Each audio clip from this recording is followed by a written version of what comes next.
মাদ্রাসার বর্তমান পরিস্থিতি শিক্ষার দিক থেকে অত্যন্ত ভালো।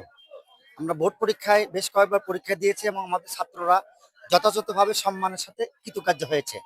কিন্তু অতীব দুঃখের বিষয় যে আমরা প্রতিষ্ঠানটা আজ থেকে ২৯ বছর আগে আমরা অনুমোদন পেয়েছি এবং সে থেকেই আমরা অধ্যয়নরত অবস্থায় চলছে।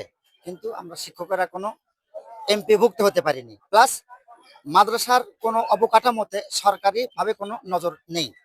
বর্তমানে আমরা শিক্ষকেরা তাদের কৃষি কাজ করে যেখান থেকে যে অর্থ পাই আমরা সেখানেই মাদ্রাসা চালাই সে টাকা দিয়ে। আপনাদের বগুড়ার সন্তান তো এই প্রধানমন্ত্রী নির্বাচিত হয়েছে, তার কাছে আপনার কি চাপ?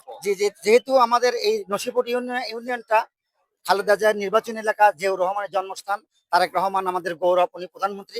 ওনাদের কাছে আমাদের একমাত্রই চাওয়া এই বড় ইটালি দাখিল মাদ্রাসা যেটা বাগবাড়ি অন্তর্ভুক্ত, এটাকে আমরা এমপিওভুক্ত দেখতে চাই এবং শিক্ষার মান বাড়াতে যা যা করা দরকার, শিক্ষা প্রতিষ্ঠানের উন্নয়নে যা দরকার, ছাত্রছাত্রীদের জন্য যেটা মঙ্গলজনক, সেটাই আমরা ওনার কাছে চাই।